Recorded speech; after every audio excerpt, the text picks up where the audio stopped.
Hello and welcome to Knit Graffiti's tutorial for 3-color moss brioche. This right here.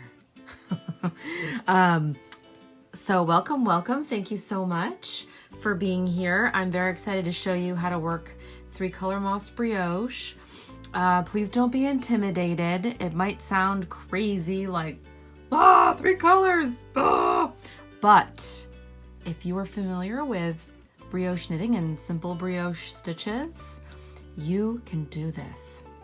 So I'm showing this on my new Golden Willow wrap, where I have 3-color moss brioche here, along with a lot of other brioche textures, and also some fun increases and decreases. And then you actually, oops, sorry about that, I bumped the camera. You actually end the shawl with 3-color moss brioche as well. So yes, it's kind of an exploration of different brioche textures, and yeah, it's very fun, especially 3-color moss brioche. Another pattern that uses 3-color moss brioche that I developed is my Coffee at the Grand stole. If you're interested in that, I put a link down below. So, okay, let's get started. I have my yarn here. This is actually Wishbone Yarns.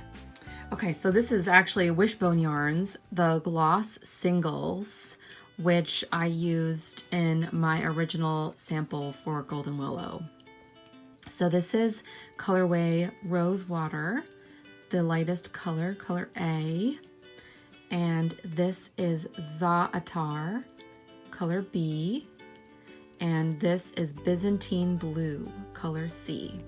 So that's how I'm going to refer to the colors from now on, is colors A, B, and C. So as you can see, I have cast on 15 stitches. For this particular tutorial, I'm going to show you using an odd number of stitches. So I just cast on using the Twisted German or Old Norwegian cast on, and then I knit a row of garter stitch, and then I worked a simple setup row. So as you can see, I actually have brioche stitches on my needles. So this will help me when I start the pattern. So basically what 3-color moss brioche is, there's no sliding, as in, you know, with regular 2-color brioche, you work through the row once and then you slide and you work through it again, and that completes the row. Well, it's the same idea with moss brioche. You still have to work through the row twice to complete the row, but you're only going to be turning. So kind of similar to 1-color brioche in that way, but every row you'll be working a different color. So you're basically going to be repeating the same 4 rows over and over again. You'll just be basically working 12 rows before the colors reset, if that makes sense. So here we go. We're going to start with color A.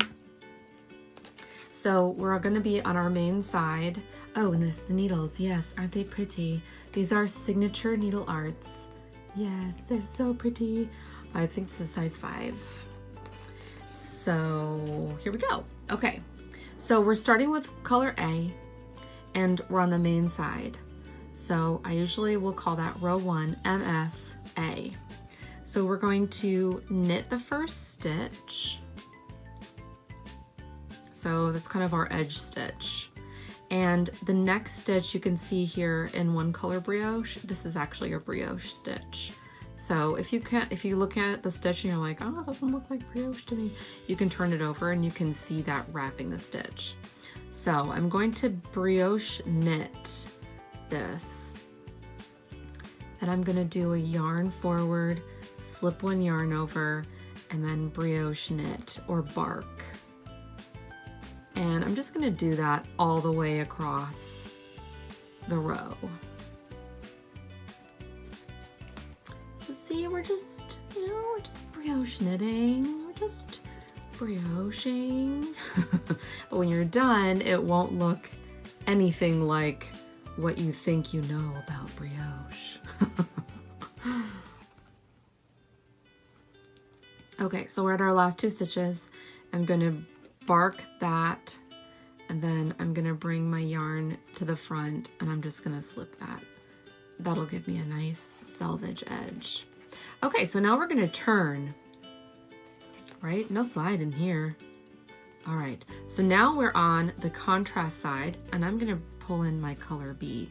So this is my color B, kind of the medium tone. And I am basically just going to do the same thing again to complete the row. But you can see we're going to knit that first stitch, and then the next stitch is actually going to be a slip-on yarn over. So I'm going to knit this first stitch, and then yarn forward, slip one, and then we're going to brioche knit these. I'm gonna give that a little tug. Yarn forward, slip one, brioche knit. Yarn forward, and you just want to do that across the row again.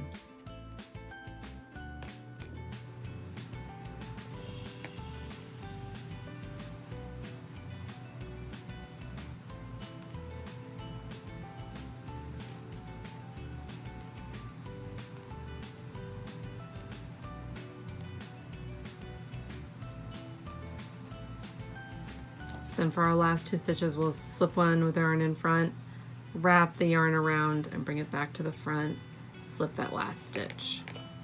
And then we turn again. Okay, so now we've worked rows 1 and 2. So my color A yarn is over here on the left. My color B yarn, which is what we just worked, is here on the right. So if you look at your needles, it looks like 2-color brioche now, right? You've got the slipped stitch with its yarn over. So now we're going to bring in our 3rd color, color C. And now is where the moss brioche happens.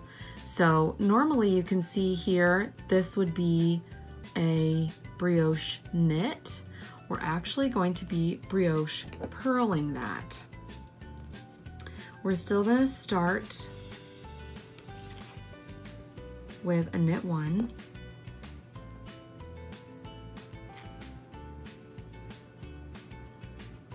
Okay, but now we're going to brioche purl these.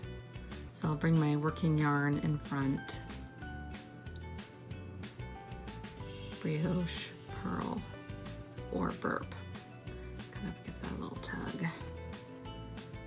I'll show this continental style this time.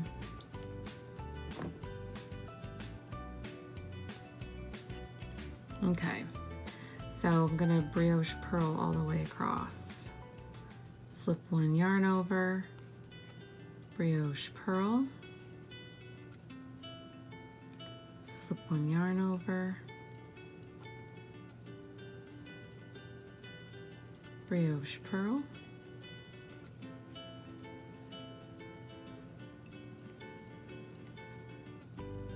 oops,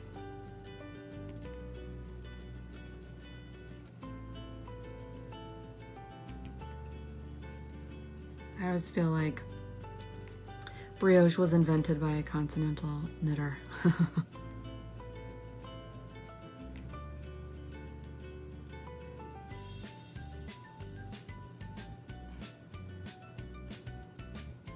No problem, we'll just shimmy that over. There we go. All right, so then we'll brioche purl, slip that last stitch with our yarn in front. Oops, that was in back. We want it in front. Okay. Why isn't that working? Oh, there we go. Okay. So now we have officially added all of our yarns. So now you can see Let's turn our work. Okay. And now we're on row 4. So we're actually on our contrast side, row 4. And a good way to help you remember which side is which is I recommend clipping a removable marker on the main side of your work, and then you'll always remember that that's your main side.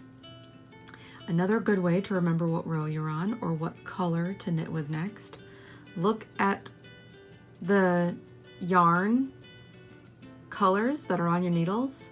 Whichever one is missing is the one to work with next. And look, that's color A. It's waiting for us. Right here, look, it's waiting for us. He's like, I'm ready. Okay, so now we're gonna work row 4. Sorry, 3-color brioche, the yarns can get a little tangly, so just be patient, have patience with yourself and your yarns. All right, so we're gonna knit the first stitch, and now we're gonna continue working brioche purling. So see how this looks like a brioche knit stitch? You can always tell it's a brioche knit by the V. See, it looks like a V. So I'm gonna bring my working yarn to the front, slip one, yarn over, brioche purl. Slip one, yarn over, brioche purl. And just continue that to the end of the row.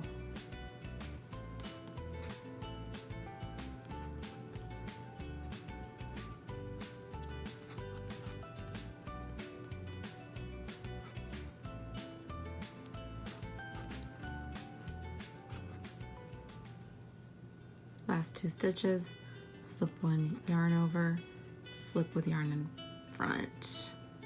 Yeah, sometimes you want to give some tuggies, little tugs. All right, so now we're gonna turn, and now we have just completed the 4-row repeat. So yeah, it looks kind of weird, right? You're like, why does it look like that? Similar to traditional 2-color brioche or even 1-color brioche, it will probably take at least one full repeat, like one full 12-row repeat for it to even look like anything. So now we're gonna start the whole thing over again now we're gonna be brioche knitting, so you can see how this looks like a brioche purl stitch. You can always tell if it looks like a brioche purl because you can see the yarn overs more prominently, and if you turn it over, it looks like a brioche knit stitch. So, but now we're gonna be working basically the same thing that we did with row 1, except we'll be using our color B yarn. So see, our color B yarn is waiting for us. Color B is missing on the needles, and it's hanging out, waiting, ready and waiting for us. So I'm gonna knit the first stitch.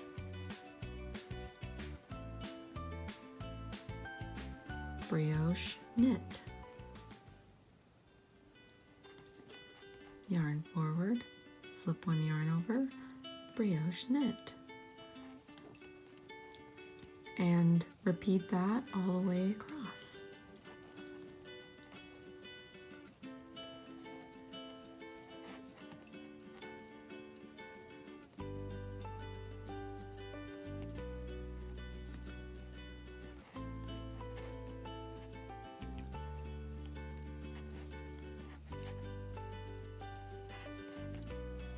Slip the last stitch with yarn in front. So now we're going to turn, and now we're on row 6, and we're going to do brioche knitting all the way across, but with our color C.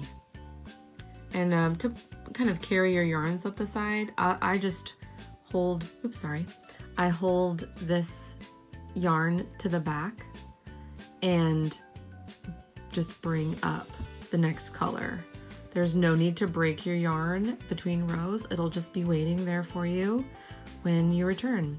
All right, so I'm gonna go and I'm gonna finish the 12 row repeat so you can kind of see what it looks like. And I'll be right back. Okay, welcome back. I went through and knit 3 repeats of the 4 rows, so 12 rows together. And you can see how it's growing. And what I love is I love pulling it down and you can really see the darkest color, the really cool V's, the yarn overs and everything. Oh, it just looks so cool. This fabric and this technique works really well with solid or semi-solid yarns. You can really see the pattern. If you have more of like a speckled or variegated yarns, it can be kind of harder to see what's going on, especially if your colors are changing a lot, but the effect can also be very cool. So play around with it, try out my new pattern, see if there's other patterns out there with it, but have fun. And if you have any questions, let me know. And if you want to ask me in a comment, or not ask me in a comment below, but tell me which is your favorite brioche texture. Let me know. This was one of the first ones that I ever tried, so it's really fun. I hope you enjoy. Thank you so much for watching.